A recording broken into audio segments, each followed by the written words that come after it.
when it comes to character discussions and just things to talk about within the series in general, who else really could fit Halloween more than Geer? I mean, the guy leading a demon guild who is part of probably the darkest arc of Fairy Tail, like overall, like very, very heavy in like the action, the laws. I mean, even the start of the Tartarus arc started out with two back-to-back mass murders. But Geer, for anybody who's not aware, he's been one of my favorite characters within the series and one of my favorite of Mishima's creations, like in general, since his introduction. And he was very cool on his first like entry. I think that really stuck with me when he just jumped into Warren's telepathy that he's connected to all the guild, and then kind of hijacks it, knocks Warren out from like just this static overload of noise in his head, and then just kind of hijacks it and then says like, yeah, you guys are done, sorry, I don't really need to remember any of you, and then just uses Allegria. And like pretty much like the dude's villain entrance was, if it wasn't for like how lucky Lucy was and then her sacrifice, would have resulted in Geer just having like an automatic win. Granted, there were still people out there that could stop Geer. I mean, that version of Guild Arts at the time is arguable. I definitely think that there could be a good argument of Geer beating at least the Guild Arts that would have been at the time, between the time skip from part 2 into part 3 that led him to his Alvarez design. But as far as we know, there's Guild Arts leaving before the Grand Magic Games, and then the point when we see him again in Alvarez with his post-time skip design, because there's a large gap of power between those when you see like Guild Arts on Sirius Island fighting up against Blue Note, and then Blue Note is fodder to like a Spriggan character, and then Guild Arts coming back, and then who is he fighting amongst the Spriggan? Literally the strongest Spriggan, who besides Irene, he can just run over every other Spriggan. I do think he could beat Irene, but that's a discussion for another video. But definitely not easily, whereas like the rest of the Spriggan, he should have no problem just kind of steamrolling. But going off about that and just kind of like talking about where Geer was kind of sitting at the time, logically, like I said, Geer, if it wasn't for Lucy, Geer would have checkmated and just got face off, because that's also one of the big things. Like, even when I was saying like there still could people that could stomp him out there, the 3 of the 4 gods of Ishgal, it's kind of like, we don't really know much about Hyperion or about Wolfheim. Warren was, I mean, he really is a support type of wizard. God Serena would have definitely beat Geer just based off of overwhelming power, like, way more powerful. We didn't really get anything outside of like his whole dragon elemental hacks for having 8 Lacrima, but outside of that, there's nothing really that could do anything to Memento Mori. But like Geer would just get overwhelmed from a sheer power level standpoint by God Serena. But like just talking about like the possibilities, but going back towards like where this kind of stems from, Geer again was really introduced, at least in the manga, by immediately kind of just trapping everybody. Like Geer was a force to be reckoned with. There was like a little additional piece in the anime where Rusty Rose goes and attacks the Tartaros guild, runs into Kyoka, and then after Kyoka's like torture him, he looks behind her, and there's Geer just watching.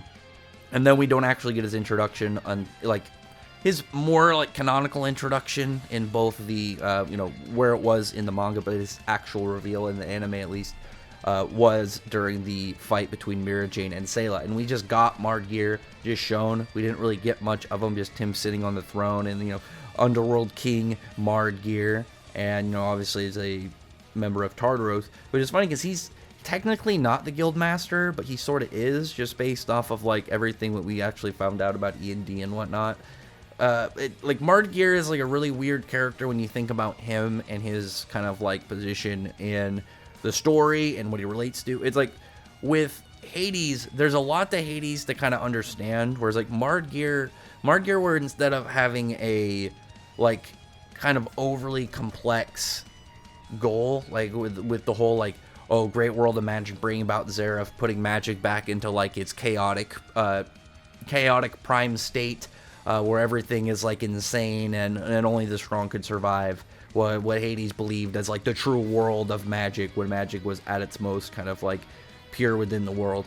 And then you have Geer, who it's really weird to understand, because Geer, like a lot of the way that Mishima built like the Aetherius and, you know, stuff like Memento Mori, Geer has a lot of differences in like where he can kind of sit in attention, because Tartarus in conception is like an odd kind of varying position from like the Fairy Tale Guild. They're like the dark version of them. They're kind of like a mirrored opposite. And there's like a panel, or at least an art promo, where it shows the guild, and then completely mirrored over from them is the Tartarus Guild. Because you can kind of look at a couple guilds differently as like different variations. Not variations, but kind of like in kind of route if Mishima took the guild and then switched a couple pieces of it where it would go. Whereas like Sabretooth, and again, these are videos for topics for other videos, Sabretooth being kind of like if Loxus took over and it became way more of like a kind of strict power-driven guild instead of what it actually is. Or like where Hades lost his way and he was still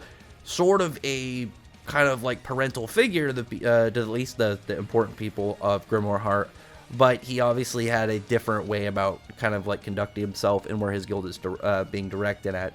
Whereas again, the Tartarus is like a negative version where you have like their different members and they're all working towards like a goal of you know, this one absolute goal, and that goal eventually would end them. There's like a whole idea. I'll do a video on Tartarus as well, in concept to like the Fairy Tale Guild, because it's not just like the Fairy Tale Guild obviously doesn't want to sacrifice any of their members no matter what the goal is, whereas like Tartarus is completely fine throwing their lives down the line for their own goal of eventually returning to Zeref for their goal of killing him.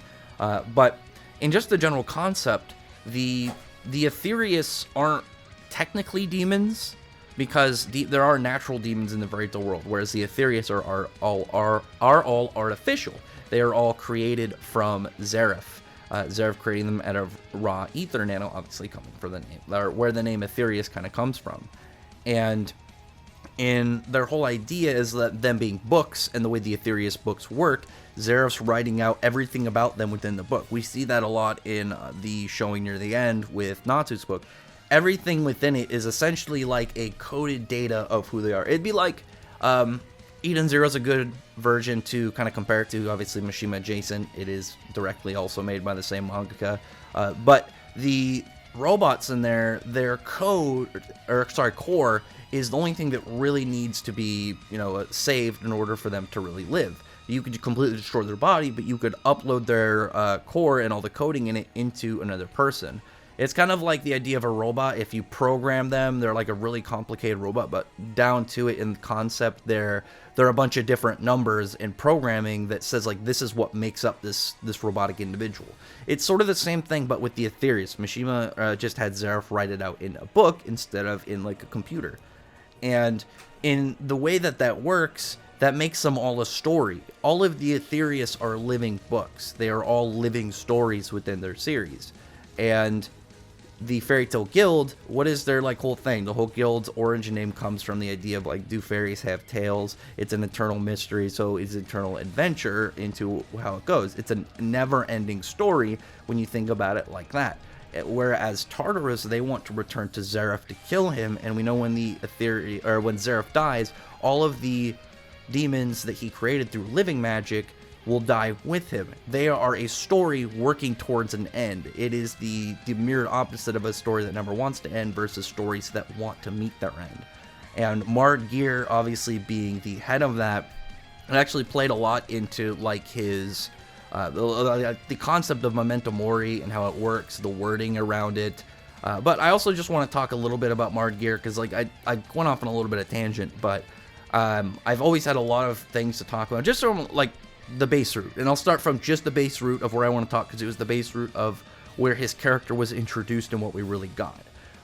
Geer, upon his introduction, was treated so well, but also it just kind of he really came off as just like a powerful dude. Mishima did really well with this whenever it came to the big boss fights. Like, he's always done really well at just making the bad guys, the difference in like the presence of a big bad guy versus like one of his minions, or even just like kind of like an enemy that isn't supposed to feel like a huge big battle type of opponent. But upon Geer's introduction, we had some just general wording and conversation between like how things were going in the underworld. We just saw the difference between a person using demon magic like Mira Jane. Obviously like power levels and stuff are different, because Mira Jane during Alvarez, and probably now, like, it's a weird thing, like, depending on if her Etheria souls are still existent since Zeref died. But the idea of seeing somebody like her, because, I would be willing to bet current her should be able to take Sayla no problem. But what we saw was Mira Jane, who was, at the time, still really powerful, still arguably with on tier with Urza during Tartaros, but a Wizard Saint class character, very powerful, going up against a Aetherius demon, a one-on-one Aetherius demon. We didn't have a ton of realistic 1v1s, because Natsu, like, his fight with Franmoth was interrupted. His fight with Jackal, he had a direct counter to Jackal's moveset. Not initially, but he had to figure it out, but he ended up consuming the bombs right after detonation to minimize the damage that was going on with them. Whereas like Mira Jane going up against Sayla was more interesting of like a straight demon match. So this is somebody using demon magic against a demon. Not the same as Double Slang, but it's kind of like the idea if a Dragon Slayer is going up against a dragon. Especially for the first time ones, we see like the sheer power gap and what goes down around him. And obviously, like, I'm not gonna get into like other specific 1v1s, like what went on with like Wendy and Easel, because I mean that was obviously a very scenario specific one. But like actually seeing a 1v1 of one of these guys without there being a power advantage from the concept, obviously Natsu and Wendy having for like the environments that they were in and their opponents that they had. Whereas with Mira Jane, we started out knowing that she couldn't just take over Sayla. She was barely able to near the tail end of the fight, but it was extremely difficult, and it was something that kind of like put up a gap between them, where it was like, okay, well, this is just going to come down to a power level kind of thing. And Sayla was dominating her, and that's where it kind of, peered over, and we started to see about Geer. And Geer, just his initial kind of like moments were so hype, because at this point, like I said, the anime hinted at Geer, and there was a whole thing from Rusty Rose about how there's something more terrifying within Tartaros behind the 9 demon gates. Obviously that referring to Geer.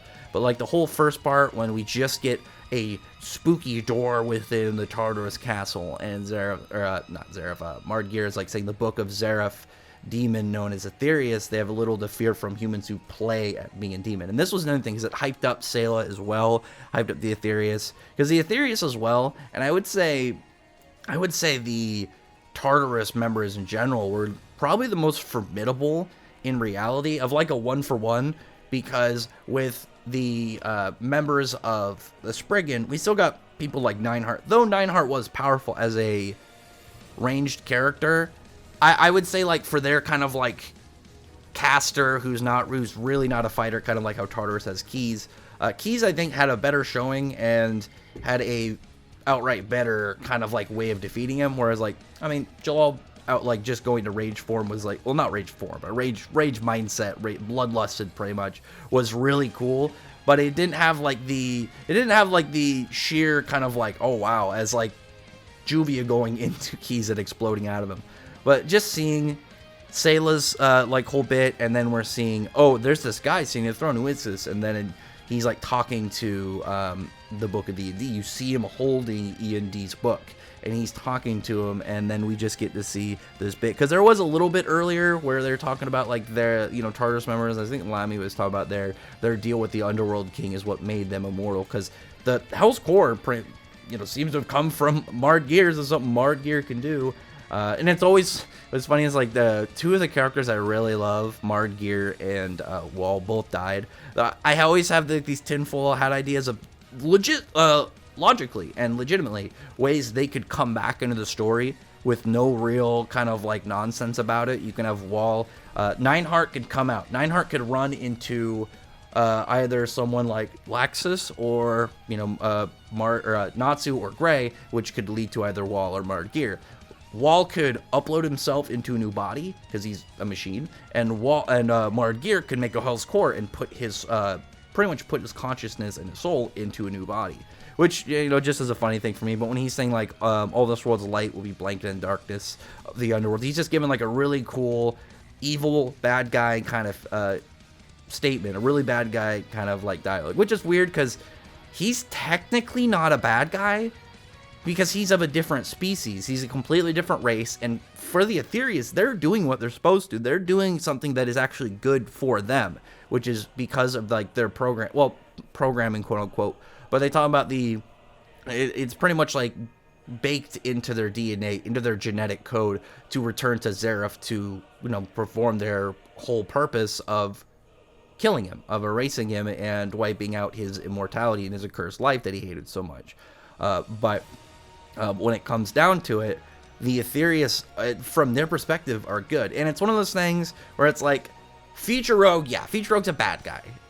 With Hades, there's a little bit of ideology in there, but definitely a bad guy. Where, you know, they're still both human, but it's like, from the perspective of the Aetherius, they're in the right. At least for them. Obviously, like, going after random civilians, and some of the people that they were killing didn't even like need to die for like their whole pathway and their quest. Definitely puts him more in a villain kind of route. I mean, you can kind of argue a little bit again of him being an antagonist, not a villain, but it's, you know, it's not a big deal with that. But then we get that whole moment, Tartaros, Underworld King, Geer, his first in manga paneling of himself. And I was so hyped when he just showed up, because he looks cool. And like I said, just from his initial introduction, all I had to really go off of was his dialogue, kind of like knowing where he was in the within the world of the series.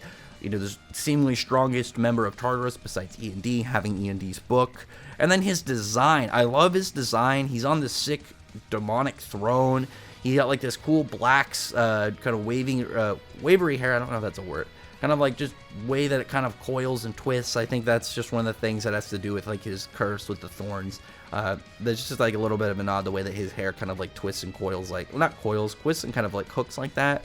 But it's tied back, but at the same time in the front it's got these two kind of cool locks that go down on the sides. His whole Victorian kind of demon design is really cool. I loved Geer upon his introduction. It was one of my favorite ones of any of Mishima's characters.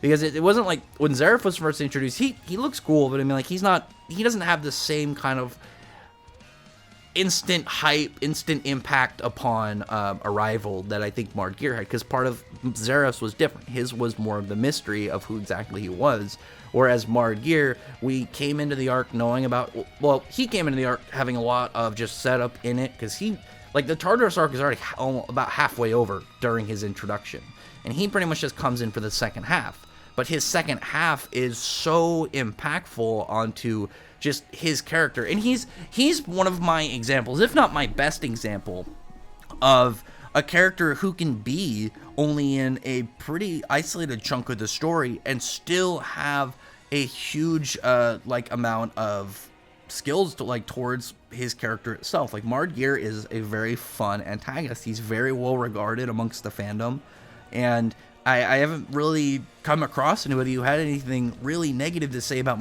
Geer. Geer was, like, the only way that Geer, I think, could have been even more incredible is if he was to go on further in the story. If like, maybe Mishima had Zeref or someone buff him up, and instead he actually ended up becoming one of the Spriggan 12 or something like that.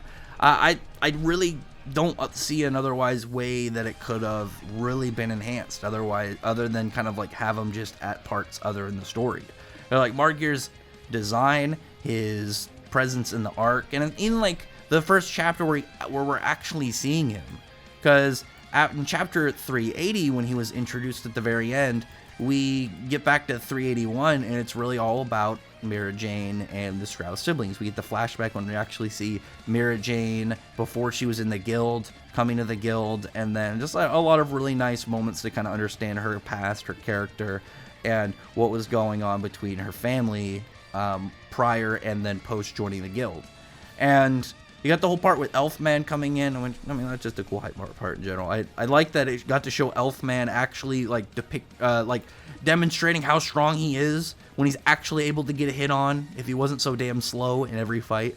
But at the end, like, throughout that whole chapter, we really don't see anything about Geer. And then in 382, we have Kyoka kneeling to Geer, talking to him, and Geer... again, this is where Geer, like, again, showing his worth within such an isolated chunk of the story. Because even in the 30 chapters, only being in half of an arc, and the second half of an arc, we end up having actual character development and progression with him. Not a ton, but again, having that for a character in such a, again, slim cut of the story is pretty impressive, to be perfectly honest. We have, like, the first part when he's talking to Kyoka, and he's asking about what's going on with the humans, and he's saying, like, that Kyoka doesn't see the big picture, and he knows that Kyoka was, like, toying with the humans and, like, doing stuff with them, because he's, like, saying how, like, okay, Kyoka, let me just talk to him. He's, like talking about, like, the whole idea that all the magic is going to vanish, and their whole plan, and saying how much of a strategist Geer is. Again, also on top of that, he's very smart. I was happy to know, like, on top of being, like, this Victorian ancient demon, he's also, like, this very intelligent strategist. But when Kyoka's saying that she doesn't understand, he's like, what are we? He's like saying, she's like, oh, we're the Aetherius, we're demons from the Book of Zereth. They're, in their mind, direct creations of their god. You have to keep in mind, like, through the immersion of the story, a lot of the characters that worship Zereth see him as a god.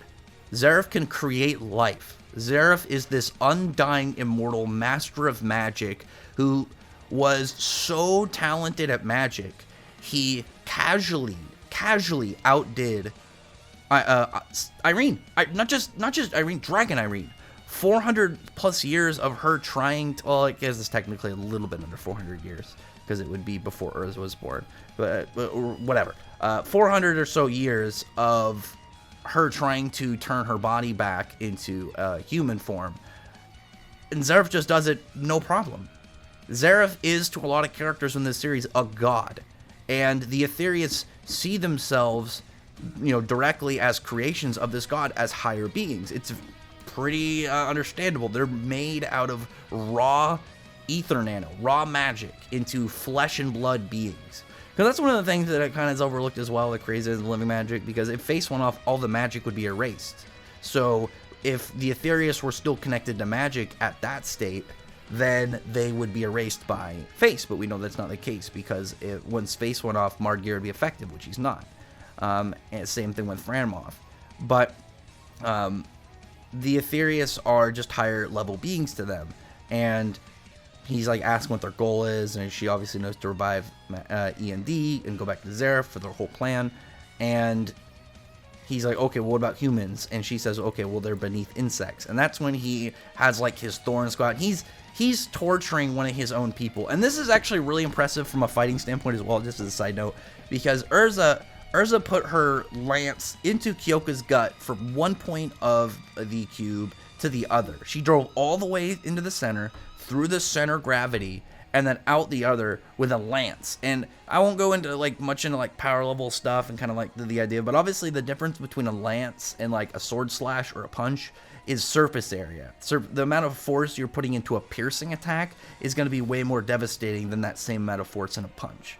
So she put a piercing attack so powerful, went all the way through the cube, burst out the other side, burst right through its center point of gravity, and Kyoka was unharmed. This is a piercing attack, but Geer's not even using it as a piercing attack. He's wrapping them around, and they have blades, but they're grinding and gripping onto Kyoka, and they're doing horrendous damage. This attack, doing not even its primary way of attacking, is doing more to Kyoka than Urza's attack did, which is, again, really impressive. It's one of those small kind of flex moments that is very overlooked, but you just have to kind of think what point A to point B to point C is. Oh, Urza's attack being point A went to Kyoka, who is this character, point B, and then Geer's attack, point C, doing more to point B. It's you just connect those 3 points, wow, this guy just sitting down is already impressive. This is before he even really does anything. This is his first real showing of power, where he's casually just putting the strongest member of the Nine Demon Gates in agony. He's casually doing this with no problem whatsoever. And then he's like, you know what? I think I'm gonna use Alegria. And there's like a moment, again, this was the first flex as him as a villain to the protagonist. This was his first bad guy moment, not punishing one of his people, but actually demonstrating his presence to the enemy, to the main cast, to the heroes of the story. And we get him just jumping right into Warren's head. Warren's like whole setup is just being hijacked, going haywire. And he's like, "Oh, is this the Wizard Guild fairy tale?" And they're all freaking out, like, "How did somebody do this? How is somebody breach his telepathy? Who is this?" And he's like, "Oh, this is the Underworld King Geer. However, you don't need to remember my name because none of you are going to exist tomorrow." And then he just Alegria, and it just morphs up the entire cube. And I'm still wondering if it's like it's something specific to the cube, or if it's like how exactly, like, what are the requirements of Alegria? Could he just use that at any point? That's one of the weird things about this curse that's never really gone into. Like, it's not important outside of the idea of Geer's moveset, I guess. So it's not really that kind of valuable. Like, really, I've always just kind of looked at it. It's like, well, if the idea of Geer's moveset, let's just say the Plutogram is one of his movesets, because he refers to Tartarus's castle. It's not, oh, the base of Kyoka and all of them, and it's like Geer showed up and they made a deal with them. It's like, no, they've always been with Geer, and this is Geer's castle. He brought them to him. And like the whole showing of the Plutogram was just really cool.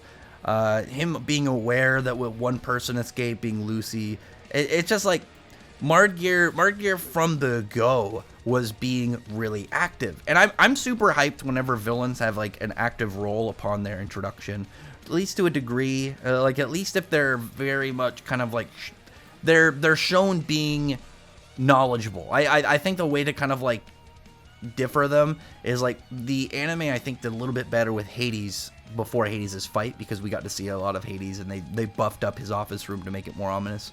But someone like him, or like a really easy one to use is Pegasus from Yu-Gi-Oh! Not talking about like the first bit, like when they got to Duelist Kingdom, how he was just constantly watching over everything that was going on, commenting on like the duels that were happening with Yu-Gi and stuff. Like, stuff like that is really good. But like current story, Selene is kind of like the same way that with Geer, and I think that's one of the things maybe that like reminds me a little bit of him.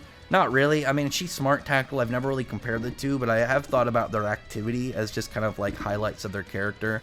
Where like Selene, upon her introduction, has just been very active in like things ongoing, whereas like Alderaan didn't show up till like halfway into the arc. Well, kind of like the last third or so. But with Geer showed up. He wasn't in that following chapter, but after like the one after that, he'd just been back-to-back active, showing up, doing stuff.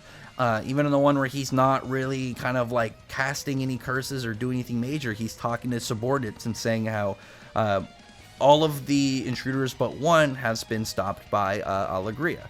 And whoever out of the last, whoever can find that last person will be promoted to one of the 9 demon gates. And I'm actually really curious as to like how that would work.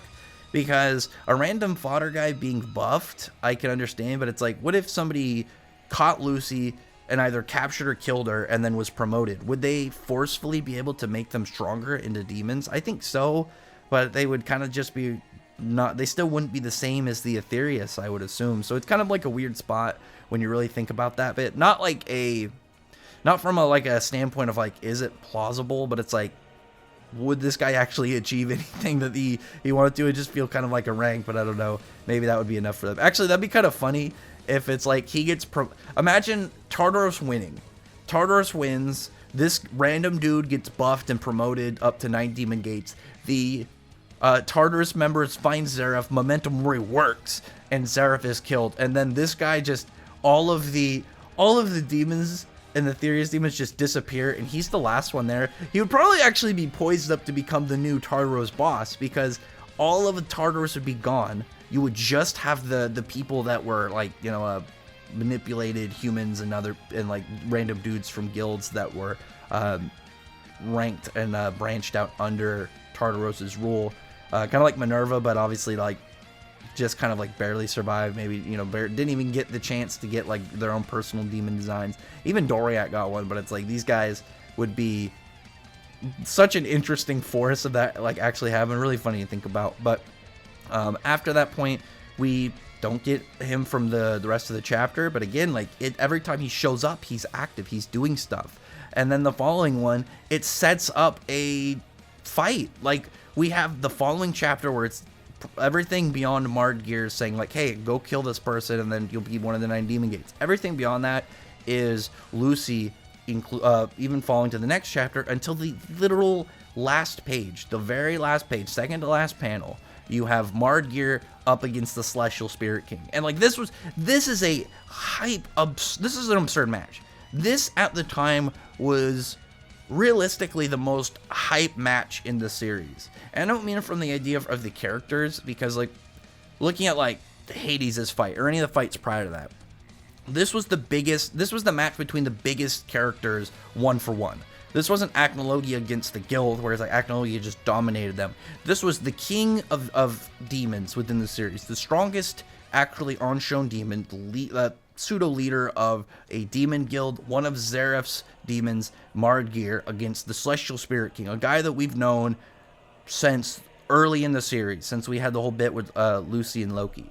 These two are going to fight. This was a clash of legit story titans. These guys were big within the world.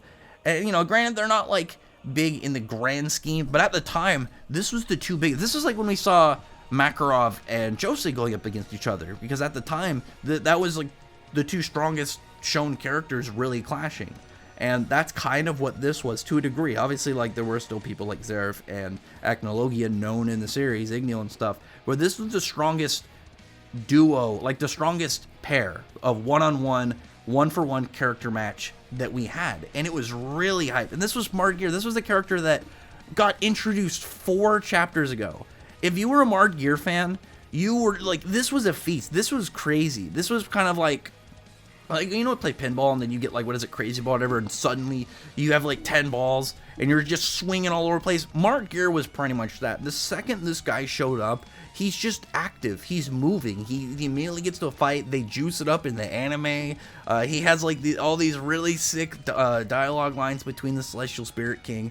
And I really love when the Celestial Spirit King is like getting pissed and he's just like, all right, I guess now I'm going to have to destroy the enemies of the person who's summoning, of my old friend, obviously referring to Lucy, and Geer's just like, okay. And then like he's just coming in all force, and he's matching the guy.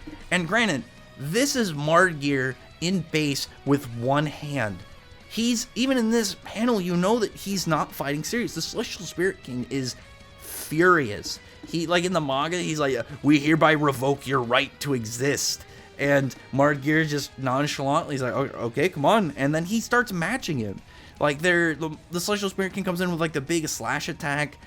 Geer moves, he parries the blade, comes up, shoots like a large cursed energy attack, which again looked really cool. Mishima does so many cool looking attacks and just ways of Geer's moveset that just give him a extra bit of flair. And the anime does it as well, which is really funny, because like with the manga, he's got like these kind of like little twig branches, like these little thorn branches coming out of his attacks, and like the designs of like the roses and stuff on its other ones.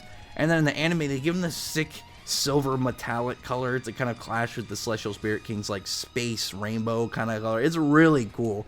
He goes and just does these giant thorns that go through the Celestial Spirit King, and he's able to cut him out, and then does this massive slash. Again, this was crazy at the time. Like, we know how like power levels are even crazier now, but like at the time, this was insane. And Geer looked unfazed by it. Again, he's still in base. He's using one hand, and he's just like, oh, that was impressive. Like, Geer didn't have like much that otherwise was phasing him. This guy was just an absolute monster. And then like we had the part going back to the fight, the Celestial Spirit King using Galaxia Blade, and Geer getting turned to stone. And this was like, okay, well, the character has been stopped for now. And at the end of 386, he's still frozen. but not for long, because it's like literally in 387 we find out about all the other faces, and it's like the one that Wendy destroyed wasn't the only one. And then Margear's breaking out.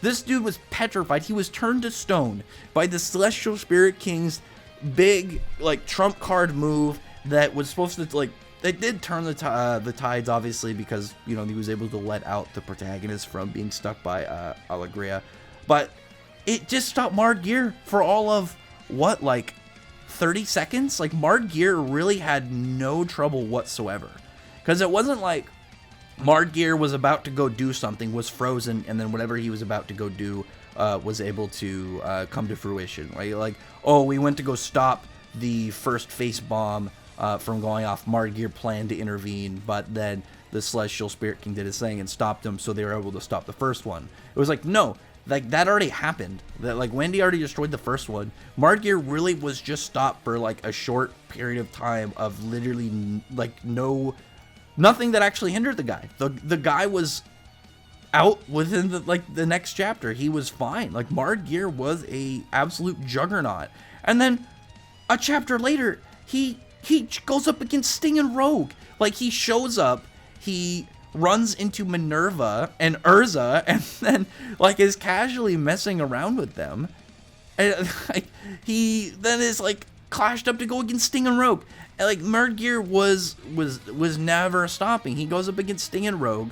Sting and Rogue are still nothing to him. They're able to do a little bit better than the Celestial Spirit King, because like Sting and Rogue have shown canonically to be stronger when around each other, but Margear, he's being in face. He's sideswiping Sting's roar. Like, light speed is nothing to this guy. He's just like, yeah, whatever. Catching Rogue's attacks, throwing them. Like, he's just doing everything he can, blasting them with like his with his attacks. And then like even the following chapter, and this was one of the things I was talking about. Like, with him, he gets a small amount of development as a character within like this arc, which is like, again, really good, because it's not forced. It's not like set up like he has to become like a completely new character. It's more of, because of the events around him, he's able to kind of like understand a little bit more about Kyoka. When he sees Sting and Rogue and they're still trying, and he's like, okay, I've come to understand why Kyoka enjoys toying with humans, and they're like just kind of like talking shit. They're mad at him. He's like, they don't see their impending deaths there, because like for Margear, he sees like there's nothing these guys can do to stop me, because logically Sting and Rogue couldn't beat Margear. No, like at the time, I'm talking about Alfred and beyond. But like this version of Sting and Rogue, they had no chance here. They had absolutely no chance, and Margear was aware of that. And he's like, even though that they don't know that, they're still trying. And he's like, these ideas that you guys have in your head are what able to fuel you to keep going. And even says like their ideals are that fuel their actions are shaped by their emotions. And we know Margear says that emotions just kind of dull the mind and make you irrational. And he's looking at it as like, these guys who go off of emotion are interesting because of that. They're not looking at the reality of situation. Their emotions are making them do things that, from a standpoint of survival, from a standpoint of reality, they're going against that. They're doing what they can and attempting because of how they feel, because of what their emotions are kind of like driving them towards, instead of telling them the reality of the situation. And he's like, that they lack knowledge of their own weakness, and he's like, calls it infinite ignorance, but he's like, it's so terribly foolish. I can't help but love it. And like Margear is like, he's pretty much saying like, they're just such goofy, inferior creatures. Like the whole idea of like this thing that Margear has abandoned, is like they're going off, and it's because of that they're willing to fight somebody that they have no chance on. And it's kind of it's because of that goofy driven body of emotions that he's like, yeah, like it's kind of entertaining. And I like that about Margear. He was able to he grilled Kyoka about messing with humans during like right after his introduction, but when he actually is having a one-on-one bout with like these humans that are actually like showing a level of entertainment for him, he's like, I don't really mind this. He's enjoying their battle. He's just doing his thing, and while it's happening, he just doesn't. He's just kind of like learning and progressing as a character. It's really weird to think about, but it's done very organically, which is one of the things I really like about Mishima's character development. Is he usually does it through like events where it's like a character who logically would be affected by a scene, and some of the events that transpire would logically be affected by it and then come out the other way. Margear being a guy who's all about how he doesn't show emotion. Like he just always wants to keep his head calm and collected, and his strategy's underway because he doesn't want his emotions to kind of like get in the way of that. He's okay with this. He's like, it's not so bad against with you guys. He's even saying like, while they're like just still trying to fight him, Sting and Rogue are still attempting to fight Geer, he's no diffing them, like having no problem. And he's like, I suppose anyone Dragon Slayer match could be a bit of a challenge because he knows like they're still strong, like they're still capable of fighting, like keeping up with him to a degree and like laying in some impressive attacks, because Dragon Slaying magic is obviously different than a lot of other magics in the series. It pretty much it enhances your base core, like your body, and you're using like raw destructive magic. It's clearly very powerful. So he's just like giving him a little compliment, and he's like, you are the first humans to last this long against Geer. He's like, it makes my heart pound ever so slightly. He's having fun here, like he's enjoying it.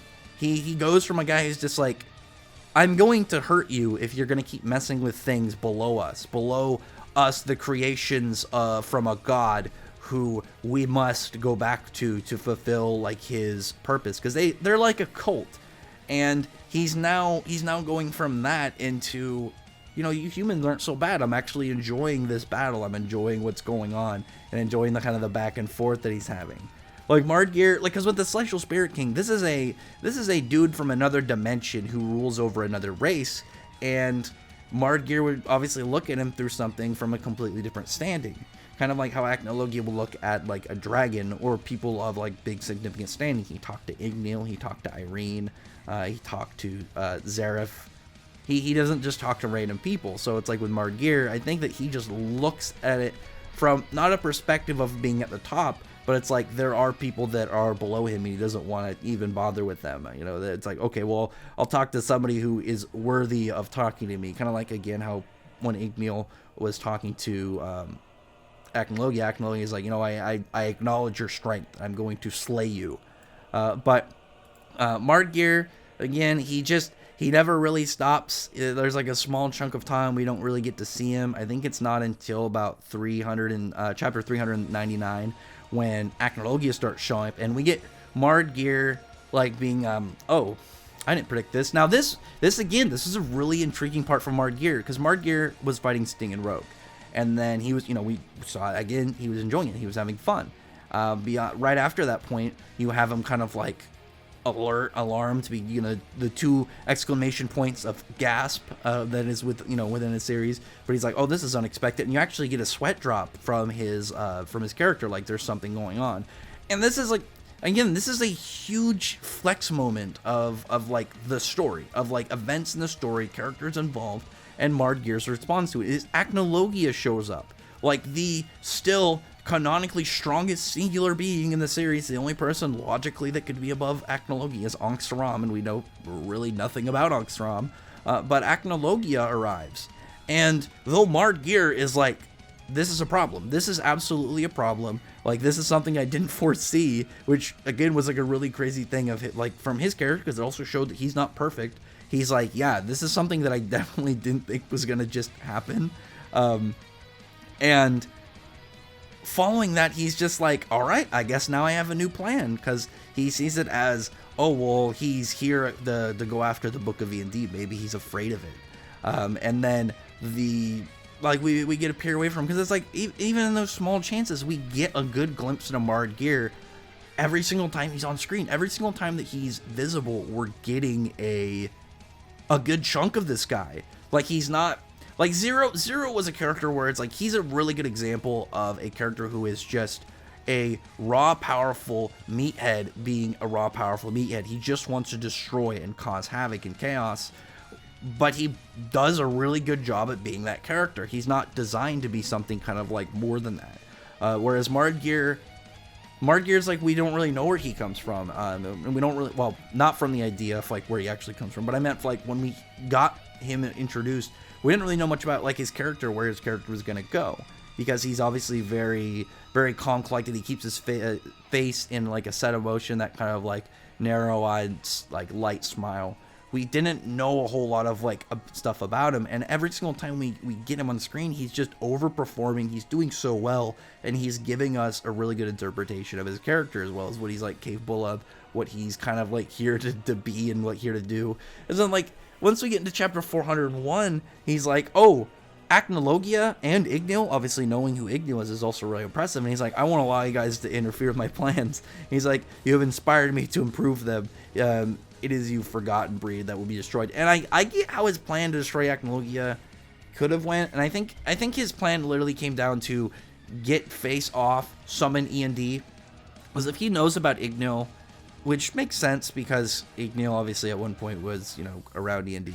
That, I mean, he doesn't know much about E&D obviously, because then he would have known like what he actually what he looked like. But he I think he just realizes that, like, at least from the knowledge I think he would have, is that Ignil couldn't destroy E&D. And I think that with Acnologia, from his perspective, thinking that Acnologia was afraid of E&D, that it's like, okay, well, I'll just get the seal off and summon E&D. E&D will destroy them. Because I don't think he was aware that, like, Face would affect Acnologia that way. But it's like, even if he did, what was his plan for Ignil if it wasn't just E&D? Which, again, is logically, if I can get this guy off who I believe is more powerful than them, then I think that would work. But even again, beyond that, like, same chapter, he's like, well, fuck these Dragon Kings. He's going up against Natsu. Now he's against the main character, and he still looks unfazed. He still looks ready for anything. And he just got presented with a scenario where not only Acnologia shows up, but Ignil, the King of Fire Dragons, arrives as well. And he's already apparently figured out a plan of how to get rid of these guys. But, like, he's going up against Natsu. Natsu has a little bit of a good initial showing, because I think that Geer was just surprised at how powerful he was, like, not ready for Natsu. Because he just went up against Sting and Rogue, and, like, Natsu by himself did better than Sting and Rogue, which obviously Natsu's more powerful than Sting and Rogue, so it made sense. But he's, like, going in. Geer is impressed that Natsu is able to dodge his Thorn's Bramble upon, like, initial casting. And when he's surprised by it, Geer is hit. And it's one of those things.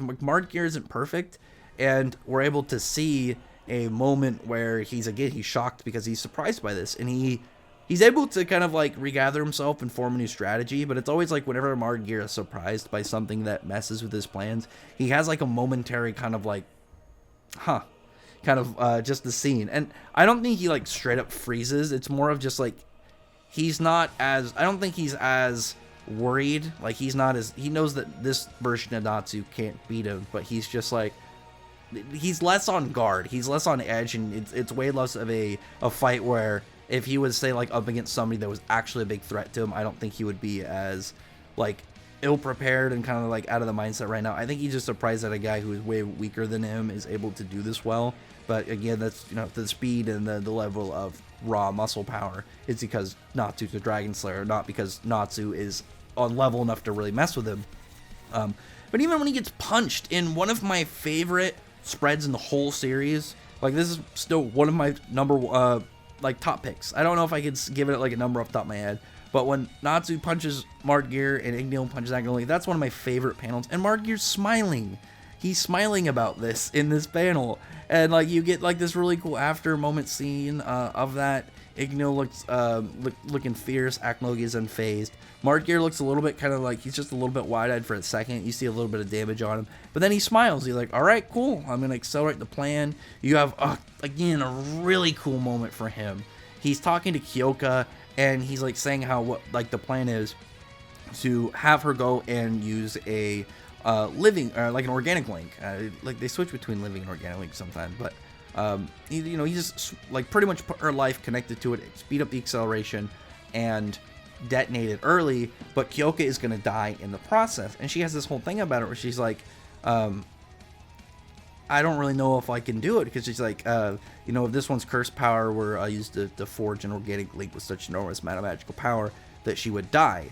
And she's very clearly hesitant about it, because you see the look on her face when Geer tells this to her, and then at the end of like the first part of her dialogue, it's the ... and then the next one starts out with a triple dot again. That's like, then she would die. And then Geer has this really cool line in both the manga, but also the anime improved it so well. And he's like, okay, and are you afraid to die? Which is really intriguing, because it's like, she shouldn't be in the concept of like their plan, because for Margir, one, they're working towards their end, but also their whole existence is to meet this one goal. All of them are connected to this one goal, and they shouldn't have any form of hesitation about one of them dying in order to achieve it.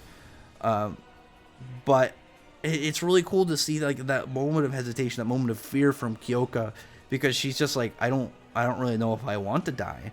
But then she's able to kind of regather herself, re-steal her soul and her convictions into their desire to return to Zeref. And like, it's just such a cool moment. I love him talking to pretty much, his right hand. Kyoka's the leader of the 9 demon gates. You have Margir, who is like the head of Tartarus and obviously more powerful than she is. And he's like, here's the plan. This is what we're going to do to win. And she's just like, I'll die if that happens. And he's just like, so? Well, what's the problem? What's the hesitation? Margir has always, like, ever since he showed up, like, it's another scene. He just hits every single moment he's on panel, on screen, out of the park with either really good dialogue, or really good showing of where he sits power level wise, moving on the plot, a reaction of like stuff that's going on around him, looking just generally cool. Like, and I love the one in chapter 405 when it's like, okay, this is before the fight between Urza and Kyoka, and it's like Natsu and Margir, and Margir's standing there, the wind's blowing part of his whole robe, but cloak behind him. I don't really know what that would be. I think robe is better, but I mean, it's clothes. I think it would just be part of his cloak. I don't really know. I think it'd still be a cloak. I don't know. But like that, and his hair is like blowing in the wind. It looks way cool. Just that ominous kind of vibe to him, especially in the anime when they have the moonlight and stuff out. He's like attacking Natsu. Natsu goes for an attack. It's like Natsu barely dodges, like coming around one of Margir's just general attacks. Goes in for one of his Fire Dragon talent attacks, and Margir just catches it. And he's like saying how, the thing that irritates him right now are the dragons that are interfering with his plan. But he's like, you're beneath my notice, because Margir otherwise wouldn't have really paid any attention to Natsu, which again is ironic. But he's like, he catches Natsu's attack and just says, you're not a dragon, and then just slams him into the ground, sends Natsu way down there, and is like, he's just so cool and like in every moment, and he gives off big boss vibes. And I think he did more than Hades and Rogue, or Future Rogue technically, but I'm gonna say Zero. Zero was a surprise boss.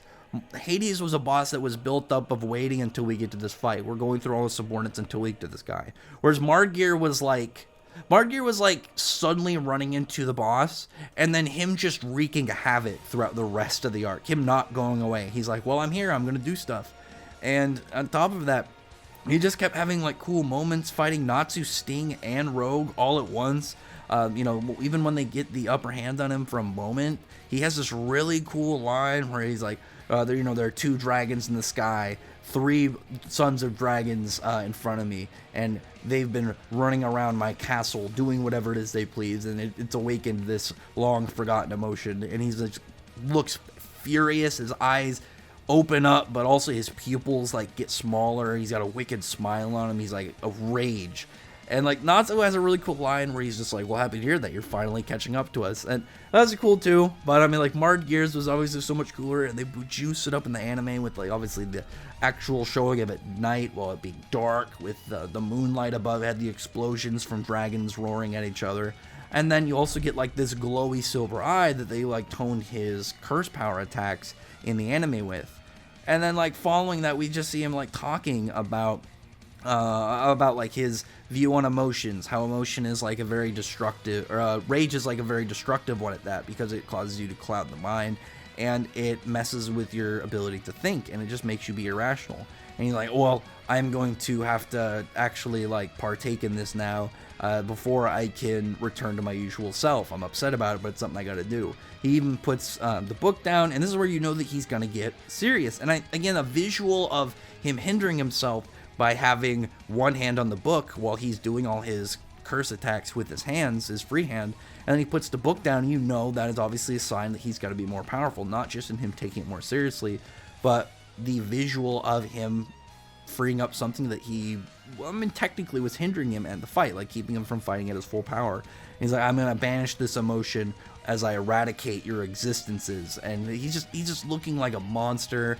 He's running through them, makes all these giant thorns that are just crashing all around them. Like, just lifts up his hand to shoot Natsu back. Like, puts these weird roses into Sting and Rogue that shoot them way back. Is unfazed by Natsu's sword horn. Natsu roars to even launch him higher up. And then he gets Sting and Rogue to do a unison rate, to do a tag team, like an assist. And they use their Holy Shadow Dragon Flash Fang.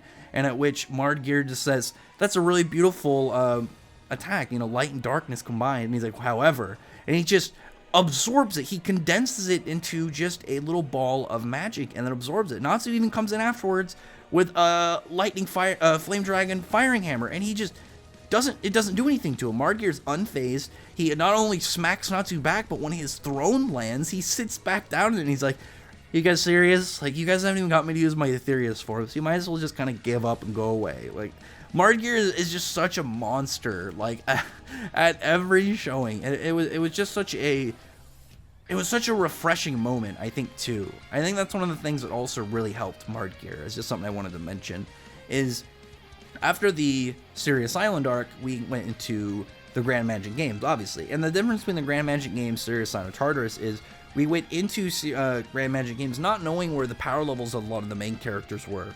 And because of that, we didn't really know where they stacked up against certain people.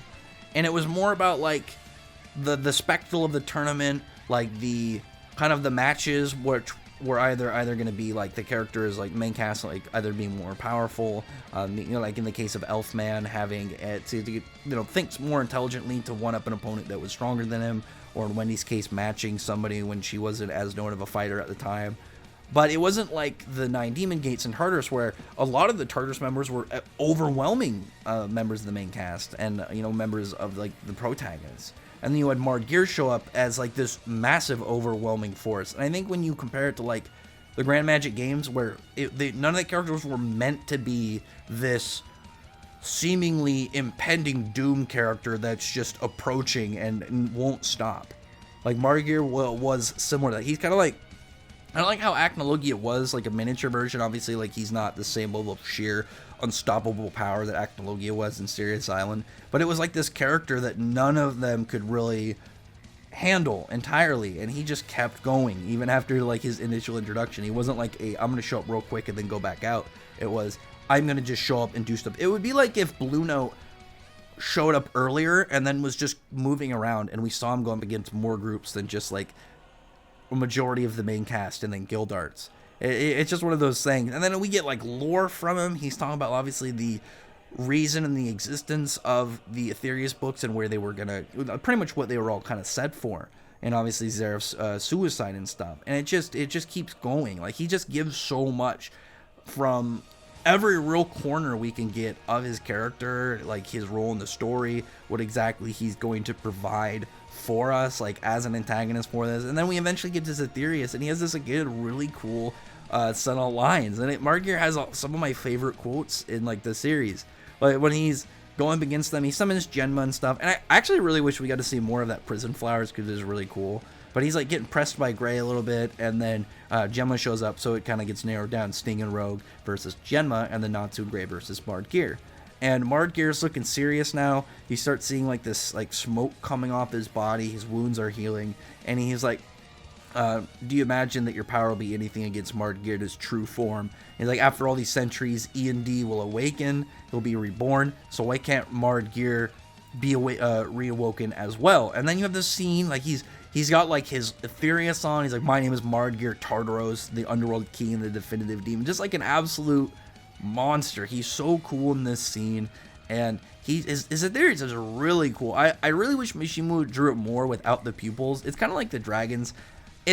I prefer the white eyes than having normal eyes. I don't know. I always thought it looked a little strange sometimes in some of the panels where he has the pupils in there. Again, someone like Igneel and stuff. But whenever he had the whited out eyes, he looked amazing. He looked so menacing and so fearsome. And it always gave like this real demonic kind of king presence to him as this horrifying creature from the dark that they couldn't stop. And especially like after that big combo attack they did, and like Natsu and Gray to this combo that like leads to Natsu obviously like smashing Geer in the ground. He comes up unfazed. He's got the whited out pupils, and he's got his cloak, not cloak, he's got his wing up like a cloak, like shielding him, and they're just like, what is wrong with this guy? He won't die. And then we bring in Memento Mori. Now, Memento Mori, I think really has a lot to go over Geer stuff, because again, you have to think about the Aetherius. The Aetherius are suicide attempts by Zeref. Geer is the king of them. He is literally the king of suicide attempts, where for Zeref, who just wanted to die, he made all these Hax demons who couldn't do it, as this immortal who didn't want to be immortal.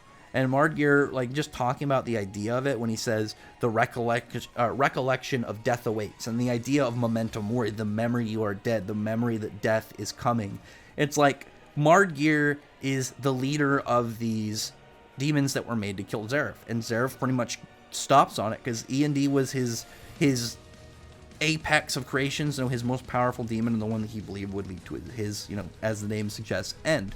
And Geer is the one instead leading them. Geer is the one in, essentially, like I said, the head of a suicide attempts to get rid of this guy's immortality. And in theory, not in theory, kind of like in the way that you can look at it, is when he as the leader, like, memory of death awaits you, he's like the one, again, spearheading this plan to kill Zeref.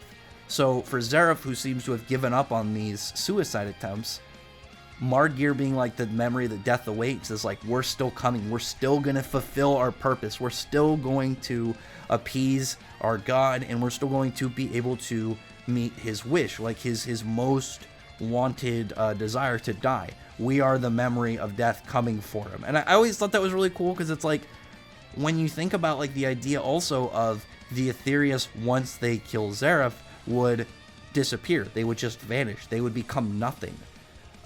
We don't even know if their souls are still around after Zeref goes away, because Natsu's different, and there's some theories around that with like him and Lucy and stuff. But for the other ones, we don't know exactly what happens to their souls, because if their souls go away fully too, it's like, well, then they just fully return to nothingness, which I think is important when we look at like Memento Mori, a memory of death. Again, the Aetherius trying to come back for their god to achieve their goal, to bring him and turn him into nothing, for them to become nothing. It's really intriguing when you think about like where Geer's kind of like mind went to of what they were doing and how they're going to achieve it. He invented a curse that was going to bring their god to nothing again, so they could return to the same nothingness, because they were made from essentially nothing. They were made from raw ether nano. They came from pretty much just energy, and they became these living, unaging creatures who had only one desire, and that was to kill Zeref, to fulfill their goal in his suicide. So Geer, just again, beginning to end, was a spectacle. Geer he's so much fun. Again, I compare him to the idea. Think of the Tartarus arc like a game of pinball, and then halfway in, you get the crazy ball, whatever it's called, wild ball, whatever it is, where you have like suddenly like 5 or 6 different pinballs you have to kind of keep an eye on. But instead of that just being for a short period of time, whole time, like Geer just goes crazy, like the entirety of his existence, beginning to end, giving fights, lore, a presence worthy of his position, amazing responses to scenarios, very sophisticated and complex ideas over him, his people, they're tied to Zeref's desires, and really of what they are. There's a lot in there. Like I said, just thinking about like the idea of Tartarus as these stories that want to come to an end, going against a guild that is named after the idea of a story that never ends, of an adventure that never ends. So Geer, I think, has just held like a really strong presence in the hearts and like the minds of the readers of the series. Like on top of that, like Tartarus is really regarded as like the top arc of the series. I know some people will take Grand Magic Games. I personally would definitely take Tartarus over any of the other current finished arcs. 100 Years Quest is really the competition for him, but we'll see exactly how that is. Like the Igni and Selene stuff are like big hype right now, so we'll see exactly how that goes in a couple of years. But the only other thing I really could have had with Geer that would have made him even better is just more content. Like if Geer lived longer in the story, or if, say, this is a video I want to talk about at some point. I was just talking about the Balam Alliance, But what if we got to see a meeting between the guild masters of the Balam Alliance? If we got to see, it would be, I know he's technically Zero, but it would have been Brain, Hades, and Geer, which man, Brain would have been outclassed so much. Like, getting foddered by Jura, the weakest at the time, really, of the Wizard Saints, getting bodied by him. Brain would have been no real threat to Hades or Geer. But, yeah, just seeing, like, that interaction, I think, would have been top tier. I think that would have been one of the greatest, like, that legitimately, like, thinking back on everything that's happened, I think that would have been one of the most hype and interesting moments in the series, even now. Like, definitely one of the most fun ones, if we got, like, a chapter of them just meeting up. Like, I imagine, like, a chapter and a half, maybe 2 chapters of, like, the Balam Alliance just kind of meeting up. Maybe, like, their core people. Like, I know that, like, we didn't, like, by the time the Rassion Sace was introduced, we had nothing on Tartaros. We had barely anything on Grimoire other than some silhouettes and stuff. But I feel like what Mishima could have done was literally just, like, we could have had either flashback, which flashback I think would have been perfectly fine. I would have preferred it early in the story just to kind of, like, get an idea of these guys. But I mean, I perfectly be fine with a flashback just for the sake of lore. But a meeting where it's just like the guild master and then maybe 2 of their people, like, in the idea of maybe just like in the idea of them, we would have Brain and Cobra, or Brain. Actually, I feel like Brain and Cobra would be the most logical one for them because he's not bringing Midnight, he's not bringing Angel or Hot Eye, but Brain and Cobra, maybe bring Angel as well. I don't know. I feel like out of all of them, well, the Rassion Sace, it'd be weird if they're like, yeah, we're gonna bring half of them and leave the other half outside or something. But like Brain and Cobra, Geer and Kyoka, and then Hades and either Ultir or Bluna. Probably Ultir. I feel like Ultir is just a better person to have with you. She's less prone to being uncontrolled, and she's also I figured she would be just good to have in there in general because she's obviously extremely intelligent and very good at manipulation. So, or like if she was there, I feel like she'd just be more valuable asset, whereas like Bluna would just be there because he's powerful. But I mean, Kyoko could just say like, no to you and turn off all senses. But anyway, yeah, that's mostly it. Like Geer, I had a ton to say about him. I've always really liked Geer's character. I've always really liked his design, his arc, obviously. I think it's also even more kind of like emboldened by the fact that the anime made him and his presence in the Tartarus arc even more hype with like the soundtrack, the lighting, because in the manga, in the arc, it's at nighttime, but like Mishima can't just draw everything like black at night. I mean, he could have made it a little gray, but I feel like it was just a little bit more difficult, whereas like the anime, obviously you can have all the colors and stuff. So it being nighttime with, again, the moon reflecting off of Geer's eyes, you know, the dragon explosion stuff, it just enhanced it even more so and made him even more entertaining of an antagonist on top of everything else we already had for him. But also, technically, he did complete his goal, because if it wasn't for everything that went down in the Tartarus arc, Natsu would have never got strong enough to the point where he could have actually done everything he pretty much did in Alvarez, which led to Zeref's defeat and eventual death. So technically, Geer was right. So, the last thing I want to talk about, actually, because I almost forgot in these videos, is just to end it off to talk about the abilities of the characters, you know, what they have, talk about just their moveset, because I feel like that's always one of those things that people have, like, that whenever they watch these kind of videos on there, you know, you're going to want to just talk about, like, okay, what can this character do? What kind of attacks and abilities do they have? Because, I mean, at the end of the day, Fairy Tail still is a battle manga, so there's always going to be that aspect of combat and, you know, the character's fighting capabilities and whatnot. But we'll just talk about pretty much what he can do, like what, you know, his curse, this whole Thorns curse, being able to just spawn thorns out of not just like the ground, he can spawn it out of like the walls and areas around him. There's a part when he's tearing to Kyoka, and you see kind of like a ripple where one of his thorns is coming out of the wall. So it's got versatility on it. Also, obviously, as I talked about earlier, like just the sheer power on it, where it was like tearing Kyoka apart when Urza stabbing her through the entire cube with a lance to the gut did relatively 0 damage to her. But you know, it's shown some really good general kind of like offense capabilities, you know, stabbing through the Celestial Spirit King, including cracking his armor and stuff. He's got like just a general kind of explosion he can do, just kind of like energy attacks, make the ones like the roses on it. He's got his Allegria, which is kind of weird. I'd assume, like, even if you were to kind of talk about that curse, it'd be, like, in the idea that if you were to put him in a fight scenario, he gets his castle. I feel like that's kind of fair, considering it's his castle, he's a king, and it's literally part of his moveset. I don't know. He's got his whole, like, prison flower. The prison flower, I wonder if it does anything besides just kind of, like, have these big swatting tendrils, because it obviously was where Genma was, like, kind of caged in. So is there something special about its effects? Does it have anything that, could kind of add on to it? Maybe at some point in the future we'll see one of these flowers again. I mean, who knows? And see what else it can do. And, it can be like some retroactive little bonus to Geer that he can have, like, some extra ability because of something we find out about the plant later. He's got his whole Dia Yurgiso, which is a weird one. He, like, opens a portal and then makes, like, this giant root come out. This giant, like, wooden kind of, like, pillar just shoots out and starts, like, smashing into stuff. And then he's got stuff like, just general flight, basic kind of, like, plain energy attacks where he can just shoot, like, curse power at people in, like, these beams.